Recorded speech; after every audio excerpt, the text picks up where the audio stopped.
Our planet is facing a serious crisis, the climate crisis. The main culprit behind this crisis is excessive carbon emissions. Carbon emissions primarily refer to carbon dioxide and other greenhouse gases emitted into the atmosphere that form a layer of greenhouse trapping the sun's heat and preventing it from escaping. This leads to a rise in global temperatures, known as the greenhouse effect. In recent decades, there has been a rapid rise in global temperature, leading to irreversible systemic change in the Earth's climate. The melting of polar ice caps, rising sea levels, and increased occurrence of extreme weather. All these events directly impact human life. This includes water scarcity, decreased crop yields, and loss of biodiversity. In response to the climate crisis, countries around the world have reached a consensus on carbon reduction. The Paris Agreement of 2015 was a crucial milestone in this effort. Countries have committed to striving to limit the global average temperature rise to within 1.5 degrees Celsius above pre-industrial levels.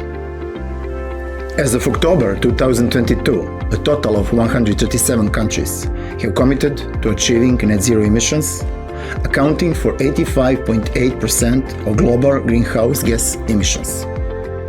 This includes countries such as Germany, Sweden, Japan, and the United Kingdom, which have already legislated that net zero carbon target for 2050.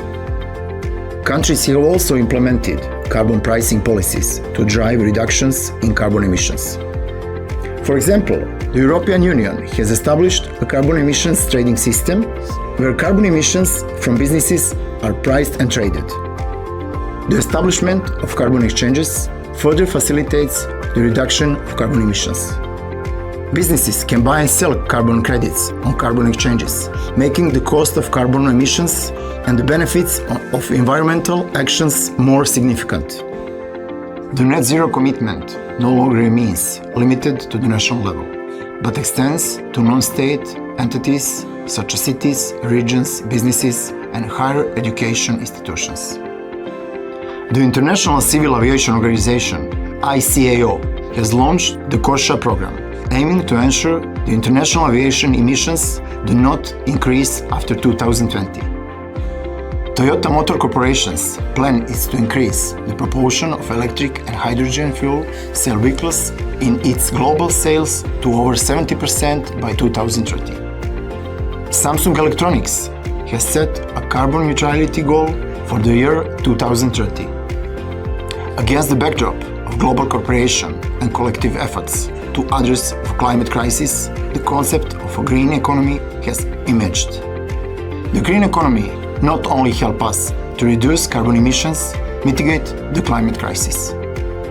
It also brings significant benefits to all of humanity. It can drive new employment opportunities, enhance community resilience, improve public health, and help us build a more equitable and inclusive economy. The development of the green economy relies on the support of green finance. Green finance refers to incorporating requirements such as environmental protection and sustainable development into financial activities. It aims to channel funds towards environmental projects and companies.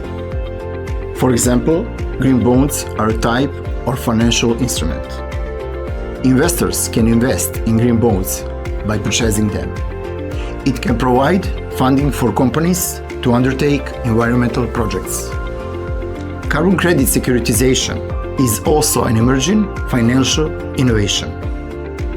It transforms carbon emissions allowances into financial products, mobilizing social capital to drive decarbonization efforts. Let us together seize the global trend of green economy development. Let us protect the Earth while achieving a truly sustainable and prosperous future. In Clover Carbon Exchange, we operate with faith, hope, love, and luck.